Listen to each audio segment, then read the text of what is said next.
고요한 밤, 역사의 한 페이지를 조용히 넘겨보는 시간입니다.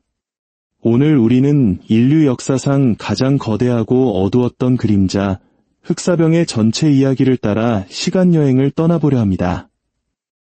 이 이야기가 여러분의 마음에 깊은 울림을 준다면 저희 채널을 통해 더 많은 역사 여행을 함께 해주시길 바랍니다. 여러분의 구독과 공유는 저희가 더 좋은 이야기를 만드는데 큰 힘이 됩니다. 자, 이제 편안한 자세로 마음을 가다듬고 수백 년 전의 그 시간 속으로 함께 들어가 보겠습니다. 1340년대 초반의 유럽은 그들만의 기준으로 볼 때 비교적 안정적인 시기였습니다. 여러 왕국들이 서로 반목하고 농민들은 밭을 갈았으며 교역로는 마치 대륙의 혈관처럼 뻗어나가 물자와 사상, 그리고 자신들도 모르는 사이 거대한 재앙의 씨앗을 실어 나르고 있었습니다. 하지만 프랑스나 영국의 평범한 마을 주민에게 삶은 수세대 동안 이어져 온 그대로였습니다. 힘들고 예측 가능하며 땅과 교회에 깊이 얽매여 있었죠. 인구의 대다수는 농촌 마을에 살았고 대부분은 자신이 경작하는 땅에 법적으로 묶인 농노였습니다. 그들은 지프로 이형을 얹고 흙바닥으로 된 나무와 진흙으로 지은 소박한 집에서 살았습니다. 한 가족이 경험하는 세상은 지극히 작았습니다. 영주의 저택, 마을 교회, 그리고 드넓은 밭과 숲. 그들의 활동 반경은 사방으로 15km를 거의 넘지 않았습니다. 일상은 계절의 변화에 따라 흘러갔습니다. 봄에는 밭을 갈고 씨를 뿌렸고 여름에는 자라나는 곡식을 돌봤습니다. 가을은 수확의 계절이었고 겨울은 휴식과 굶주림, 그리고 기도의 시간이었습니다. 전기도, 잠을 깨우는 시계도 없었습니다. 오직 떠오르는 해와 교회의 종소리가 시간의 흐름을 알렸습니다. 식단은 소박하고 단조로웠습니다. 호밀이나 보리로 만든 거칠고 검은 빵이 주식이었죠. 농민들에게 고기는 귀한 음식이었고 주로 채소와 곡물을 넣고 끓인 멀건 스튜인 포타주에 의존했습니다. 계란, 치즈, 양파, 그리고 에일 맥주가 곁들여졌습니다. 소금은 귀중했고 설탕은 사치품이었습니다. 향신료는 대부분 귀족들의 차지였죠.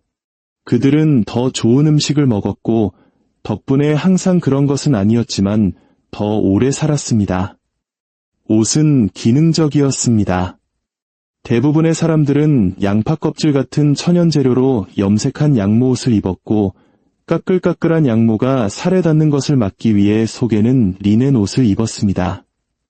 상류층은 모피, 자수, 그리고 정교한 재단으로 자신들을 구분했지만 대부분의 사람들에게는 튜닉 한 벌을 몇 년 동안 기우고 꿰매며 입는 것이 보통이었습니다. 그러나 유럽은 고립되어 있지 않았습니다. 팍스 몽골리카, 즉 몽골 제국이 이룩한 평화 덕분에 동방의 물자들이 쏟아져 들어왔습니다. 비단, 향신료, 도자기가 실크로드를 통해 지중해의 무역 도시들로 흘러들어왔습니다. 제노바와 베네치아는 강력한 항구 도시였고 비잔티움 제국의 콘스탄티노플은 동서양을 잇는 관문 역할을 했습니다. 배들은 직물, 와인, 양모, 곡물을 받아 건너 실어 날랐고 그 배 안에는 선원들과 함께 그리고 곧 알려진 세계의 절반을 파괴할 보이지 않는 승객도 타고 있었습니다. 정치적으로는 긴장이 감돌았습니다. 1337년 프랑스 왕이 계승권을 둘러싸고 영국과 프랑스 사이의 100년 전쟁이 막 시작되었습니다. 이는 불안과 지역적 불안정의 배경이 되었지만 대부분의 사람들은 그것이 자신에게 개인적으로 영향을 미칠 것이라고는 생각하지 않았습니다. 전쟁은 날씨처럼 그저 다른 곳에서 일어나는 일일 뿐이었습니다. 종교는 삶의 모든 측면을 지배했습니다. 가톨릭 교회는 최고의 도덕적, 문화적 권위의 상징이었습니다. 세례부터 장례까지 삶의 모든 중요한 순간은 성직자를 통해 이루어졌습니다. 대부분의 사람들은 라틴어를 읽지 못했고 성경은 그들의 언어로 번역되어 있지 않았습니다. 하지만 그들은 귀 기울여 듣고 믿었습니다. 하느님과 지옥을 똑같은 무게로 두려워했으며 사후세계에서 영혼의 안식을 얻기 위해 지역교회에 기부했습니다. 천국은 실제했고 연옥도 악마도 마찬가지였습니다. 미신은 신학과 손을 잡고 걸었습니다. 일식은 하느님의 징조이며 질병은 신의 징벌이고 성인의 유물은 병을 고칠 수 있다고 믿었습니다. 하지만 모든 것이 뒤떨어진 것은 아니었습니다. 도시는 성장하고 있었고 파리, 옥스포드, 볼로냐 같은 곳에서는 대학이 번성했습니다. 갈레노스와 아랍 번역서에 기반한 의학 서적들이 학식 있는 의사들 사이에서 유통되었습니다. 그들은 혈액, 점액, 흑담즙, 황담즙이라는 4가지 체액서를 통해 인체를 이해하려 했습니다. 질병은 이 체액의 불균형, 나쁜 공기, 혹은 별자리의 어긋남 때문에 생긴다고 믿었습니다. 비록 틀린 설명이었지만 자연을 이해하려는 진지한 노력이었습니다. 1345년경 상인들 사이에서 기이한 소문이 돌기 시작했습니다. 동방에서 온 이야기였습니다. 흑해의 항구를 떠난 배들이 선원 대부분이 죽거나 죽어가는 상태로 표류하다 발견되었다는 소식이었습니다. 크림반도에 있는 제노바의 무역 거점인 카파에서는 몽골 군대가 도시를 포위 공격하던 중 절망적인 상황에 몰리자 감염된 시신을 투석기로 성벽 너머로 던져 넣었다는 흉흉한 소문이 들려왔습니다. 이것은 평범한 질병이 아니었습니다. 희생자들은 팔 아래나 사타구니에 검은 종창이 생겼고 이어서 고열과 구토에 시달리다 며칠 만에 죽어갔습니다. 어떤 이들은 코나페에서 피를 흘리며 길거리에서 쓰러져 훨씬 더 빨리 죽기도 했습니다. 그것은 마른 장작에 붙은 불처럼 번져나갔습니다. 하지만 유럽은 대부분 평소와 다름없이 흘러갔습니다. 배는 계속 항해했고 시장은 열렸으며 순례자들은 여정을 계속했습니다. 사람들은 먼 곳의 소문에 신경 쓸 겨를 없이 바빴습니다. 대부분의 유럽인들은 카파라는 도시의 이름조차 들어본 적이 없었습니다. 카스피해 근처의 어떤 항구 도시에서 일어나는 일이 무슨 상관이란 말입니까? 현대 과학이 부재했던 시대, 미생물에 의한 위협이라는 개념 자체가 없었습니다. 질병은 하느님의 소행이거나 이해할 수 없는 미스터리였습니다. 격리도 쥐나 벼룩에 대한 이해도 종교의식 외에 손 씻기 습관도 없었습니다. 사람들의 관심사는 늘 그렇듯 세금, 가뭄, 수학, 그리고 전쟁이었습니다. 일상의 고단함 속에서 삶은 그저 앞으로 나아갈 뿐이었습니다. 하지만 그 평온한 일상 아래 폭풍은 이미 조용히 형성되고 있었습니다.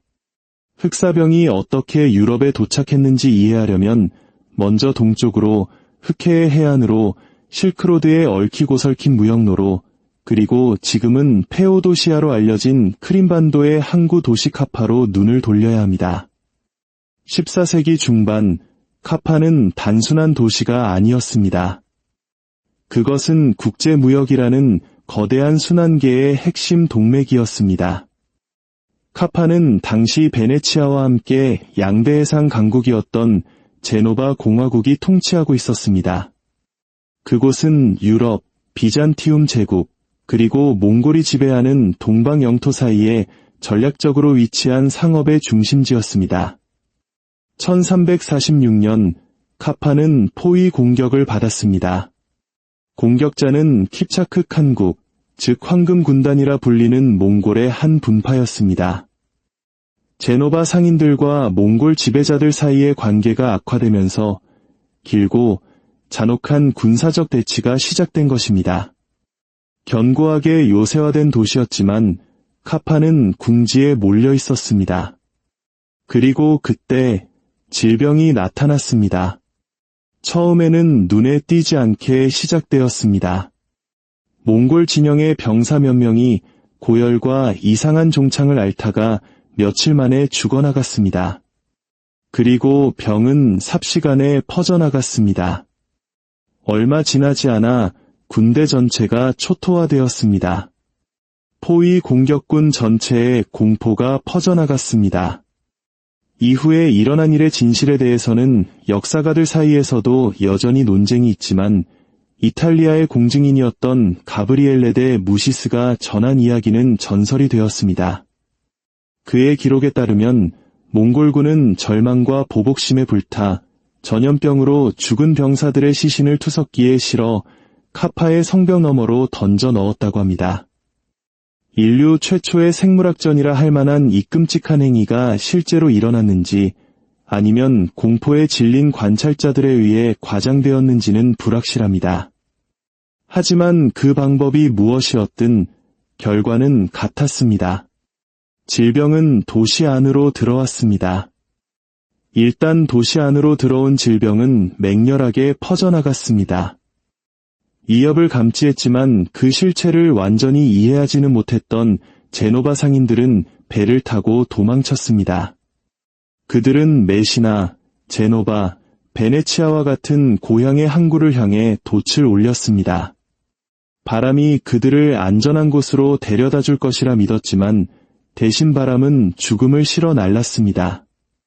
그 제노바의 배들은 떠다니는 관이 되었습니다. 당시 기록들은 선원들이 항해 중에 죽어 바다에 버려지고 일부 항구에서는 오염을 두려워하여 배의 입항을 거부했다고 묘사합니다. 하지만 14세기의 공포에는 체계가 없었습니다. 세균 이론도 현대적인 의미의 전염에 대한 이해도 없었습니다. 어떤 이들은 질병이 나쁜 공기나 행성의 정렬 때문에 생긴다고 믿었고 다른 이들은 죄에 대한 신의 징벌이라고 여겼습니다. 공포와 소문에도 불구하고 배들은 결국 항구에 닿았습니다. 1347년 10월 한 무리의 제노바 무역선이 시칠리아 섬의 메시나 항구에 상륙했습니다. 기록에 따르면 배가 도착했을 때 선원 대부분은 이미 죽었거나 죽어가고 있었습니다. 무슨 일이 벌어질지 전혀 알지 못했던 메시나 시민들은 그들을 돕기 위해 달려갔습니다. 아픈 사람들을 배에서 내리고 죽은 자들을 묻고 생존자들을 돌보았습니다. 며칠 지나지 않아 질병은 도시 전체로 퍼져나가기 시작했습니다. 그 증상은 중세인들의 기준으로는 끔찍했습니다. 사타구니, 목, 겨드랑이 주위에 검게 변한 종창, 즉 가래톱이 생겼습니다. 고열이 뒤따랐고 많은 이들이 피를 토했습니다. 죽음은 보통 3일에서 5일 사이에 빠르게 찾아왔습니다. 어떤 경우에는 증상이 나타난 지 24시간 이내에 사망하기도 했습니다. 소문은 빠르게 퍼졌지만 질병은 더 빨랐습니다. 메시나를 시작으로 역병은 이용 가능한 모든 배에 편승하여 밖으로 퍼져나갔습니다. 1348년 1월에는 제노바와 마르세유에 도달했습니다.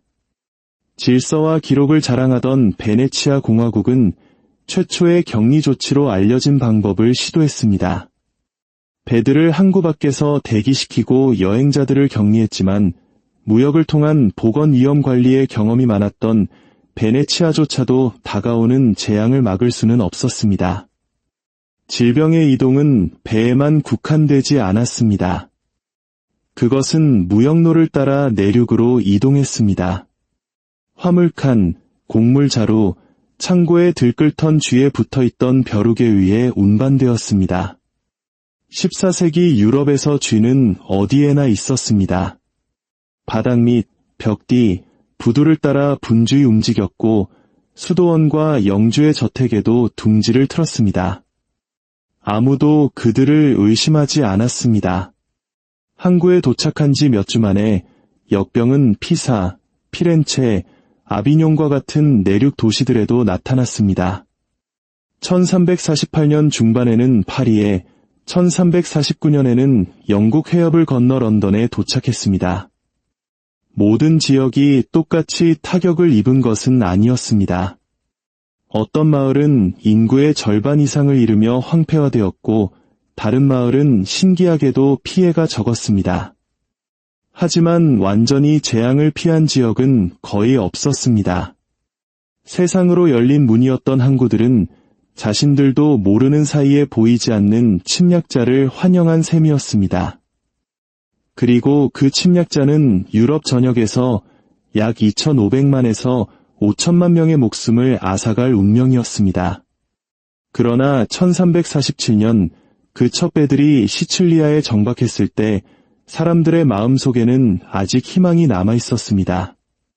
1348년이 시작되면서 시칠리아 해안에 상륙했던 역병은 더 이상 낯선 항구에 국한된 기이한 사건이 아니었습니다.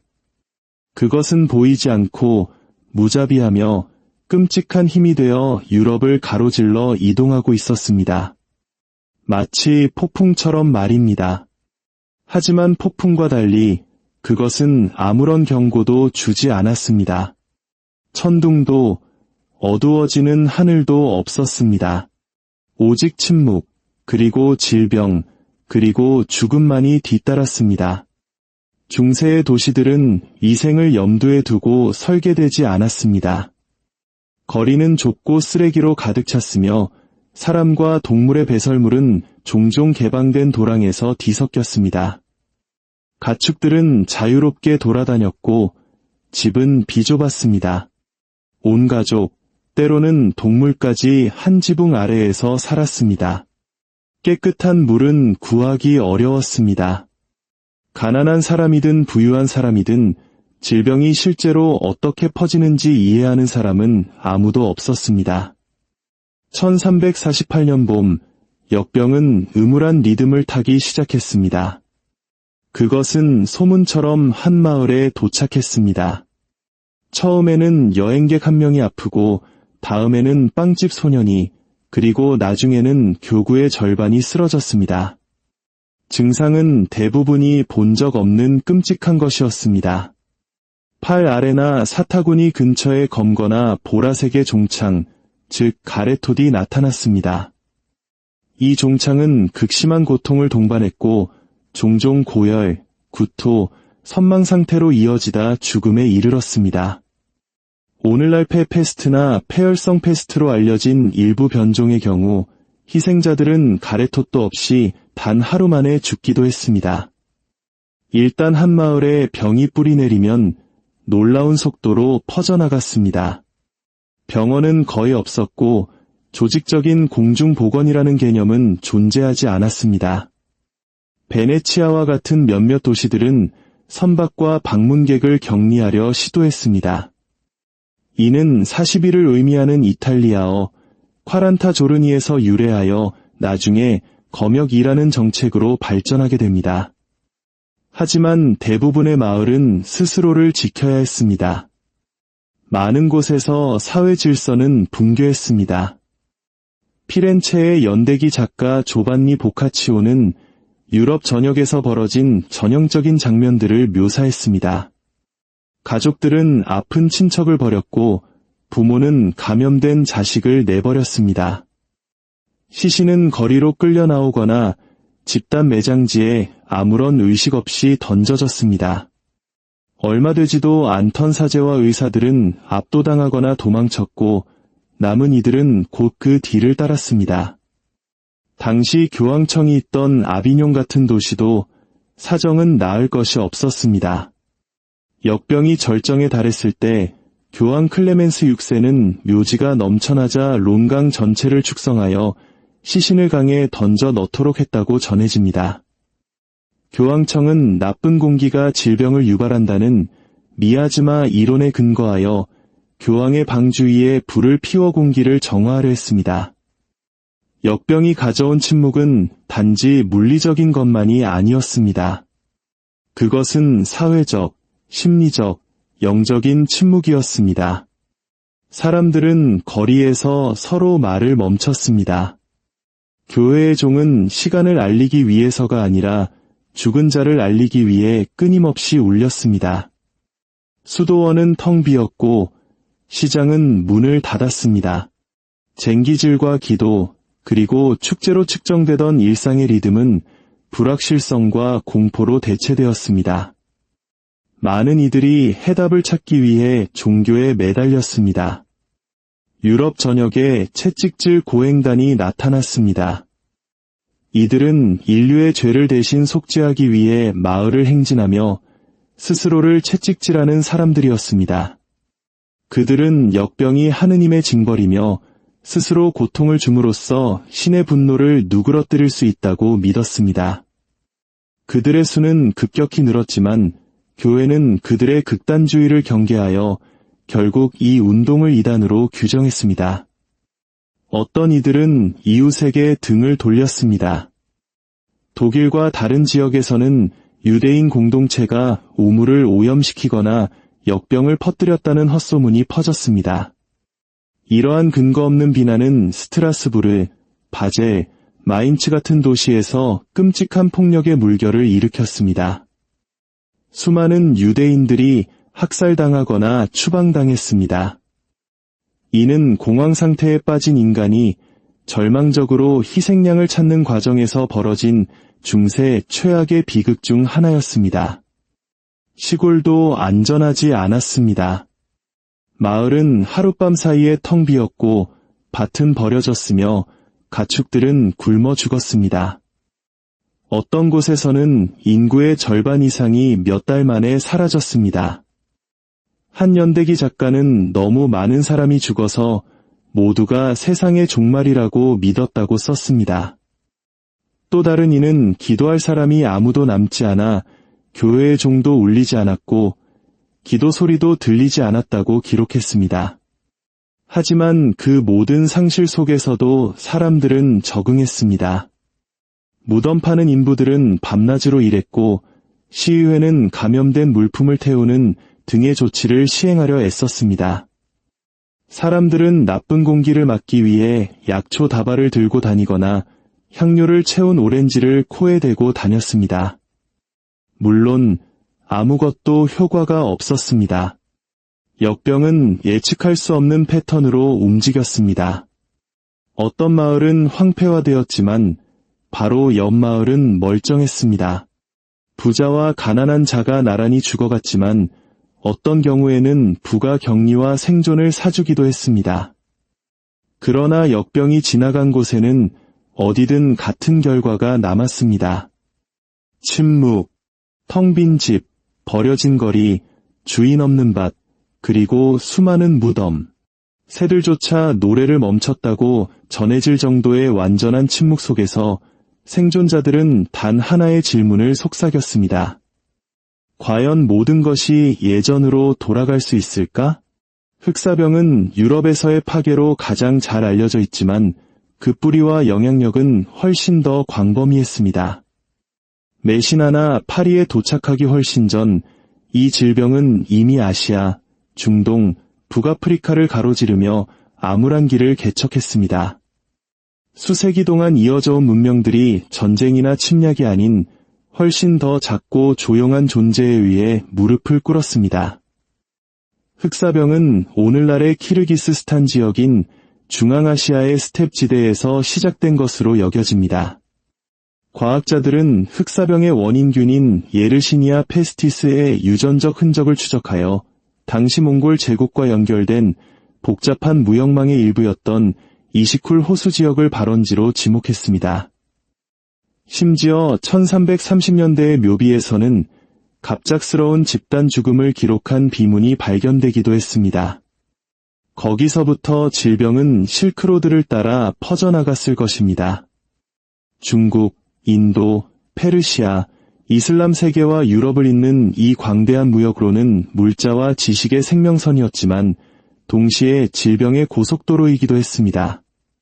1340년대 중반 역병은 사마르칸트, 타슈켄트와 같은 대상 도시에 도달했습니다. 팍스 몽골리카, 아래 비교적 안전한 교역 환경을 만들었던 몽골 제국은 아이러니컬하게도 의도치 않게 질병의 확산을 가속화시켰습니다. 번영을 가능하게 했던 바로 그 조건들이 이제 재앙을 불러온 것입니다. 중앙아시아에서 역병은 남서쪽으로 이동하여 페르시아, 즉 오늘날의 이란에 진입했습니다. 1348년 알레포에서 글을 쓴 학자 이븐 알-와르디는 이 질병이 광대한 땅을 황폐화시켰다고 기록했습니다. 페르시아의 연대기들은 너무나 순식간에 닥친 역병 때문에 죽은 자를 묻거나 애도할 사람조차 없었다고 전합니다. 한편 중동에서는 바그다드, 다마스쿠스, 알레포와 같은 도시들을 지중해와 연결하는 무역로를 통해 역병이 유입되었습니다. 한때 이슬람 학문의 중심지였던 바그다드는 1258년 몽골의 침략으로 이미 쇠퇴한 상태였고 역병은 그 상처를 더욱 깊게 만들었습니다. 1347년 역병은 마침내 당시 이슬람 세계에서 가장 인구가 많고 국제적인 도시 중 하나였던 다마스쿠스에 도달했습니다. 여행가 이븐 바투타는 역병이 절정에 달했을 때 매일 2,000명 이상이 죽어나갔다고 기록했습니다.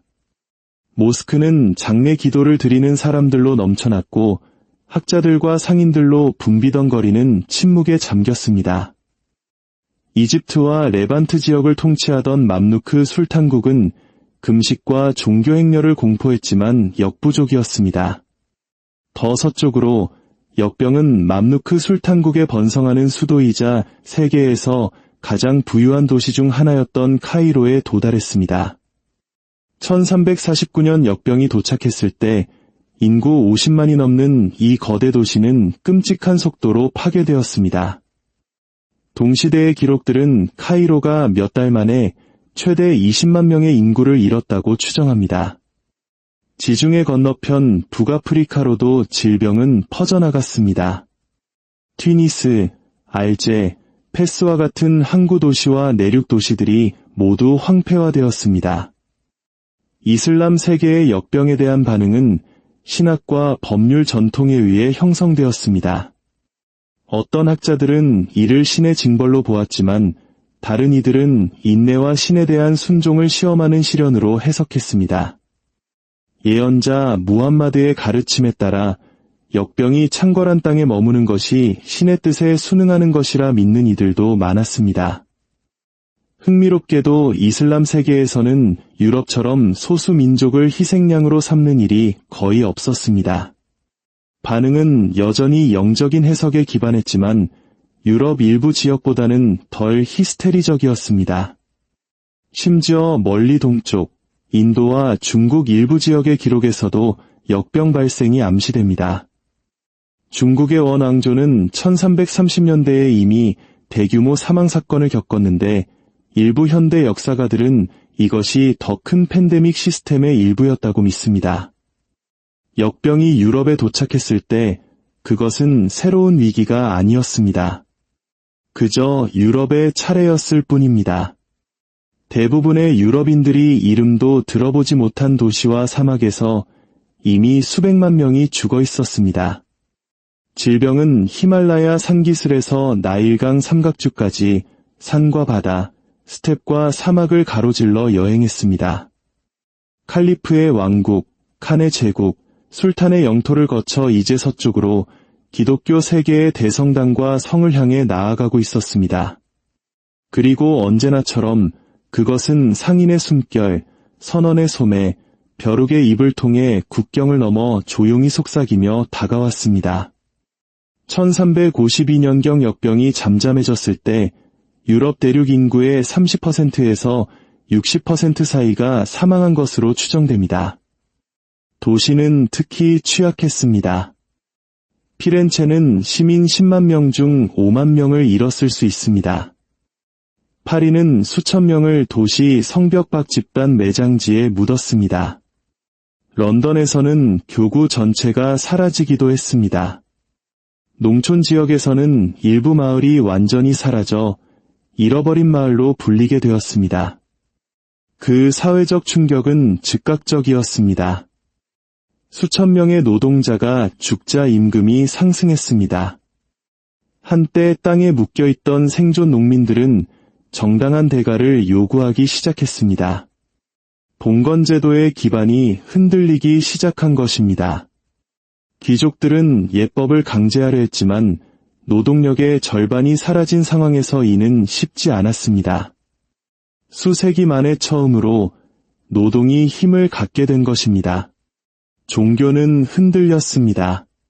많은 성직자들이 병자들을 돌보다가 죽었고 그들과 함께 교회에 대한 신뢰도 약화되었습니다. 어떤 이들은 더욱 독실해졌지만 다른 이들은 완전히 등을 돌렸습니다. 세상은 변했고 아무도 예전으로 돌아갈 것이라 믿지 않았습니다. 흑사병이 유럽에서 물러나기 시작했을 때 그 뒤에 남은 것은 단순한 상실이 아니었습니다. 그것은 변화였습니다. 아무도 계획하지 않았고 아무도 잊을 수 없는 깊고 구조적인 변화였습니다. 역병 이전 대부분의 농민들은 봉건적 의무에 묶여 영주의 보호와 땅에서 살 권리를 대가로 일했습니다. 그러나 마을 전체가 텅 비고 수확할 사람이 없자 지주들은 절박하게 노동자를 찾게 되었습니다. 이 절박함이 권력의 균형을 바꾸었습니다. 농민들은 임금과 더 나은 조건을 요구하며 더 나은 대우를 약속하는 다른 영주에게로 자유롭게 이동하기 시작했습니다. 수십 년간의 경제적 압박으로 이미 흔들리고 있던 농노제는 무너지기 시작했습니다. 이 경제적 충격은 예상치 못한 승자를 낳았습니다. 살아남은 상인, 숙련된 장인, 그리고 변화에 적응한 지주들은 새로운 기회를 찾았습니다. 경쟁이 줄고 임금이 오르면서 일부 농민들은 사회계층을 오르기 시작했습니다. 땅을 소유할 기회가 생겼고 상속의 가능성도 커졌습니다. 작지만 성장하는 중산층이 형성되기 시작했습니다. 반면 수입이 농업 임대료에 묶여있던 귀족들은 어려움을 겪었습니다.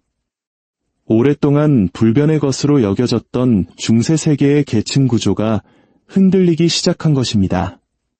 교회 역시 큰 타격을 입었습니다.